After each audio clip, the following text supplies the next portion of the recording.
المهندس زارهير جوما. مهندس زارهير جوما سيقدم الورقة بعنوان التحقيقات في الحوادث وتحليلها كأداة لمعرفة كيفية السلامة من حوادث القوس الكهربائي. المهندس زارهير من شركة هازارد أند ArcWear بجنوب أفريقيا، حاصل على درجة البكالوريوس في الهندسة الكهربائية وخبرة عملية كبيرة أسهم من خلالها في العديد من البرامج والأنشطة المتعلقة بالسلامة الكهربائية في جنوب أفريقيا أو في عدد من الدول الأفريقية. أيضا له العديد من المشاركات في اللجان الوطنية والدولية مثل لجنة IEC. Okay, Mr. Zahir, please proceed, and 20 minutes, please. Assalamu alaikum. It would have been nice to hear that, to be able to understand that Arabic, because it sounded much more beautiful in Arabic than it did in English. All right, a multinational company basically was having a number of lost time injuries because of electrical arc flash incidents. And they reached the stage where they were having serious incidents, at least once per annum, serious, including fatalities. And that's why we were invited to this company, and we had to study these incidents to try and help them to understand why were these incidents happening. And what we found was, as we looked at the different incidents, we found in some cases inadequate engineering control, in some cases improper training, in some cases inadequate compliance to the creation of an electrically safe work condition as per the NFPA 70E. But all of those were random, and they varied from incident to incident. Yes? Oh, sorry, a little bit higher. Okay, is that better? Okay. Sorry, this late in the afternoon, most people are not listening in any case. All right. Okay, and what we found then was very interesting, because all of these were random incidents but contributing to injury, until we came across one golden thread. And that golden thread was that in this large multinational company, the accident investigation policy and procedure was not effective. So the point of my presentation today is to try and describe to you what we found in this particular case and how it actually spurred on a lot of work, which we hope in the near future is going to become compulsory in terms of international standardization. So I'm going to discuss the incident investigation process today. Now, one of the leaders with regards to incident investigations was a Dr. Kaoru Ishikawa. You might know him as the quality expert, and he came up with the fishbone diagram or the Ishikawa diagram for root cause analysis. And what he said was that standards are not perfect. And I'm sure you must agree with me that standards are not perfect, because we write standards and then we review those standards and we improve those standards. But think about it, safety is also based on a standard. So how can safety be perfect in that case? And what he proposed was very interesting, because he said that there can only be two types of safety systems.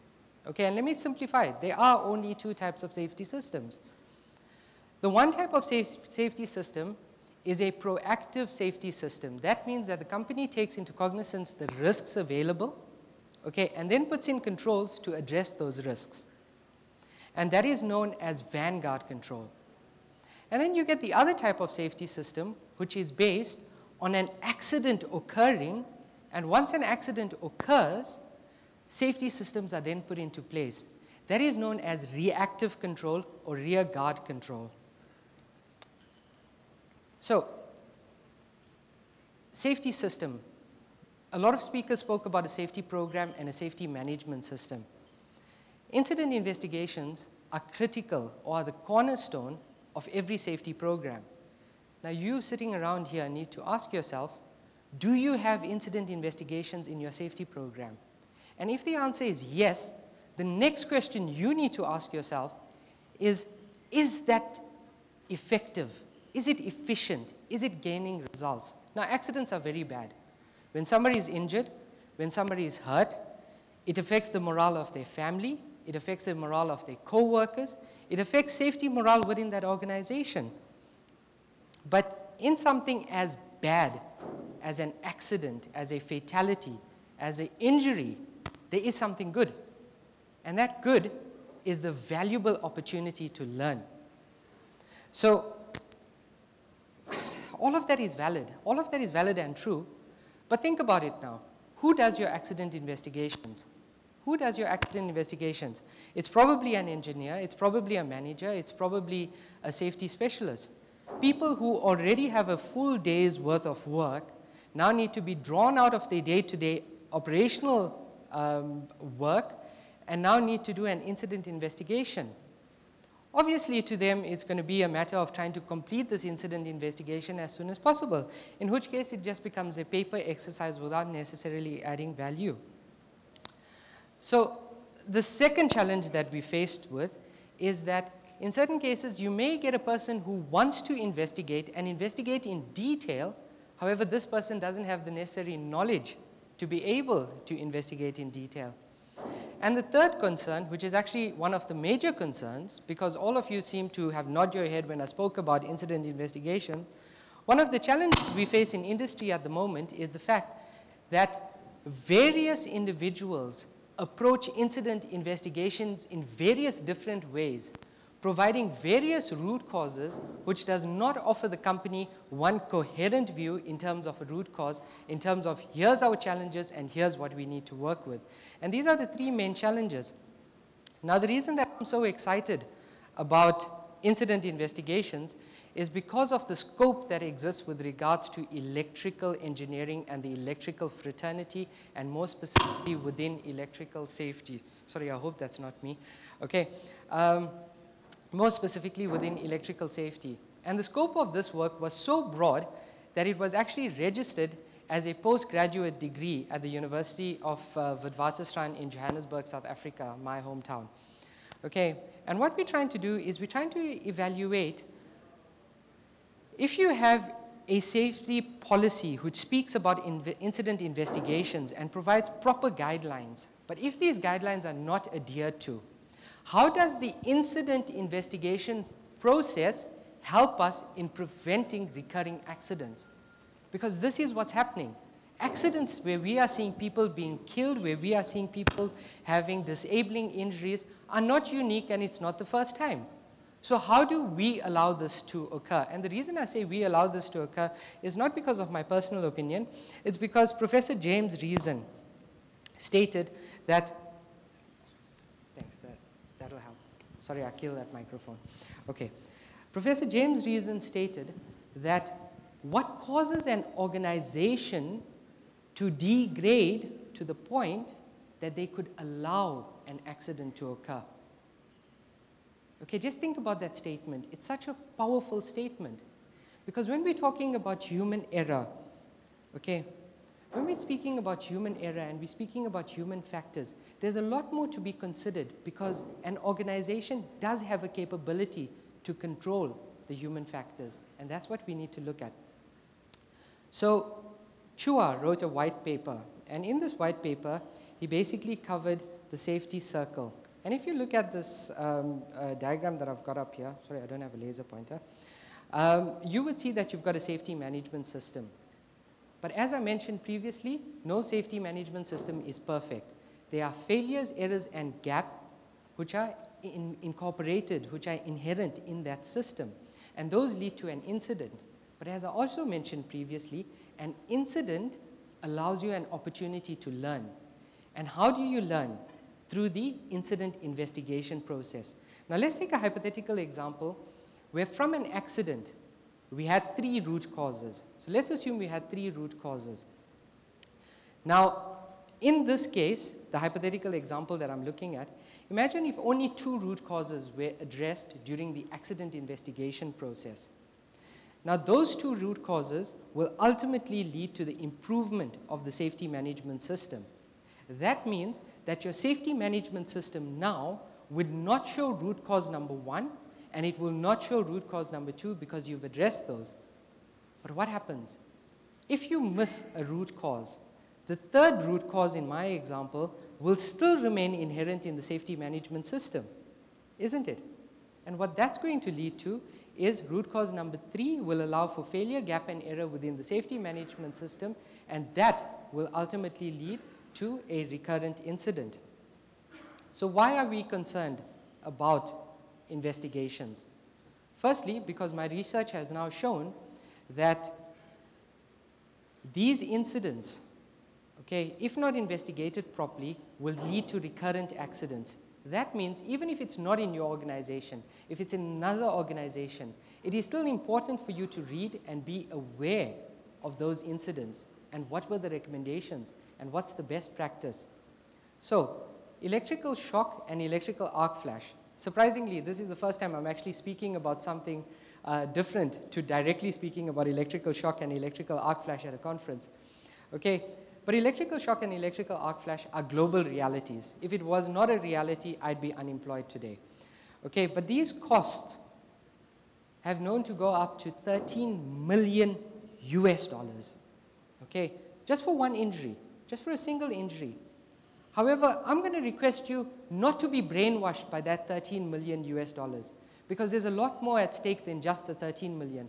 Because while the injured person recovers in hospital, or while the injured, for example, if it's a fatal injury, how are you going to ensure business continuity? You will basically take somebody else out of their job and ensure that they now cover for the person who was injured or the person who was fatally injured that can no longer report to work or report to his duty. And in doing so, you've created another gap further downstream in the system. And what does that imply? That implies that you've now created operational risk in your value-adding chain. So, some of the things that we found, okay, and I've mentioned 5 here, but I'm just going to discuss the 2 most important ones. The first flaw with regard to incident investigations, irrespective of whether people are knowledgeable or not so knowledgeable with regards to incident investigation, is we tend to blame people. This thing that we call human factors and ergonomics, we use the term very widely. It's been used multiple times today. But do you know that it is human nature to blame? Okay? And one of the things that even good accident investigators do is that they blame people. But as I mentioned previously, Professor James Reason mentioned in some of his literature that it is an organization that allows human factors to manifest within an organization. And this is a very deep statement. It's something that we need to think about seriously. The second problem that we have is that investigators enter an investigation with a biased outcome. Why? Because we are electrical engineers, because we are managers, because we know that a person should not have been there, should not have done that, and the person did do that. Okay, so what we do is we walk in with a preconceived idea that yes, this accident happened because of that person. So it's a combination of blaming, and it's another example would be, I told them that that equipment was going to fail, but nobody listened to me, and bang, the equipment failed. All right, so very quickly today, what I'm going to do, because I want you to walk away today with some knowledge. Just something that you can take back with regards to incident investigations and implement it today, from today. Okay, so what I'm going to do is, there were numerous incident investigation techniques that we studied in this postgraduate research that I'm undertaking. And I've just summarized them. I've brought about 3 or 4. The reason that I've snuck them in there is because I know I only have 20 minutes to speak, but as long as it's here in the presentation, you can go back and read it. There's a CD in your bag which contains this presentation. So I'm going to start off first with the 5 whys.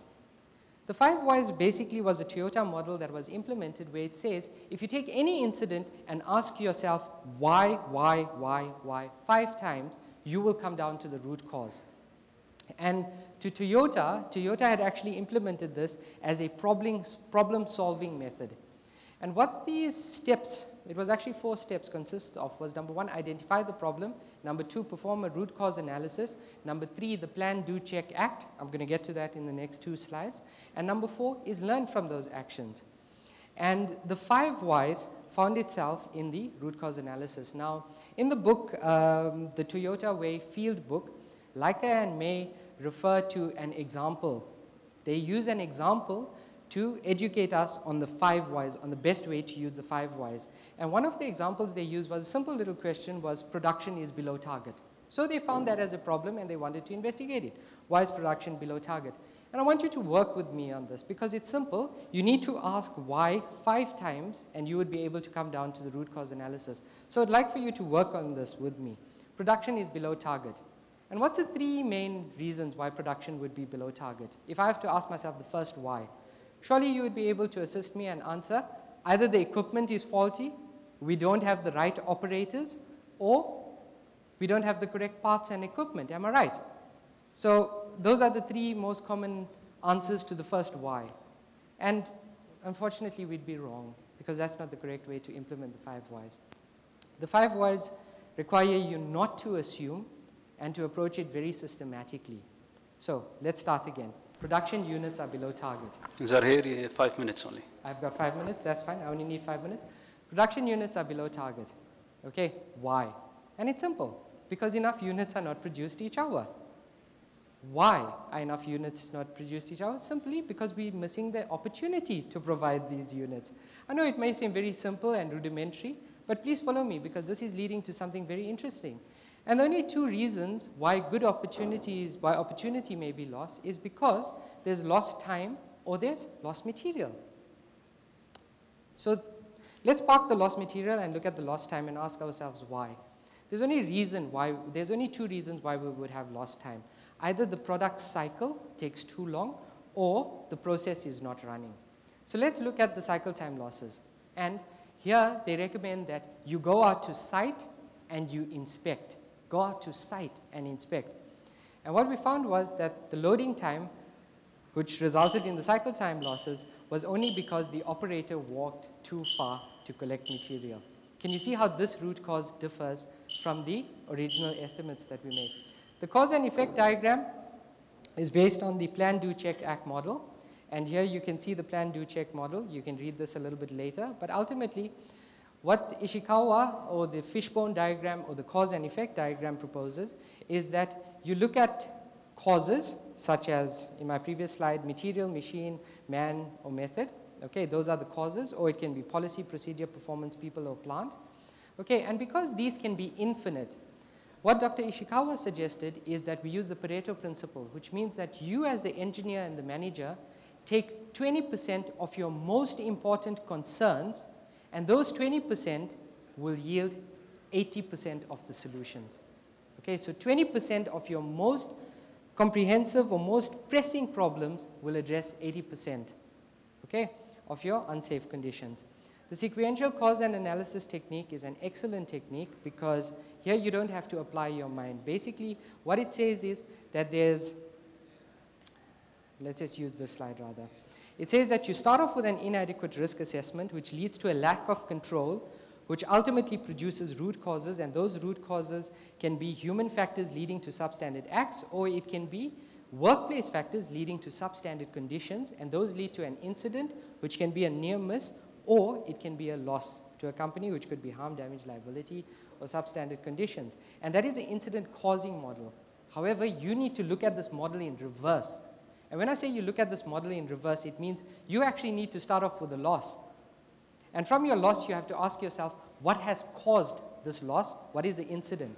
And from there, what are the immediate causes? Was it substandard acts or substandard conditions? And then you find your root causes. And here it is in a tabular form, because you don't have to really think through this. You just have all your different fields and you need to apply them. So this is called the sequential analysis technique. All right, I'm going to skip through the cause and effect diagram. Okay, and I just want to summarize now. It's my last 2 slides. Okay, the general requirements is, number 1, you need to have an investigation team who's well representative and independent from the incident. This team then needs to take control of the scene and gather evidence. The evidence must then provide data. Okay, the evidence must provide data, not the guesswork or the presumption. Once the evidence provides the data, you need to analyze the data, compile the report. The report needs to give you actions and recommendations, which you then follow through. So in the last slide, I just want to state that, number 1, this does not start with you becoming an expert on an accident investigation team. Not at all. It first calls for you to have a proper operational philosophy on how are accidents performed. Then you perform your accident investigations, you take your recommendations and follow up on your recommendations and make sure that they are implemented in the correct way that they were supposed to be implemented and that they are effective. And finally, you need to continuously audit your incident investigation policy. Not the people, not the way the investigations are performed, but your company policy or your organizational policy on how these accident investigations are performed. Okay, and that's my presentation. Thank you very much.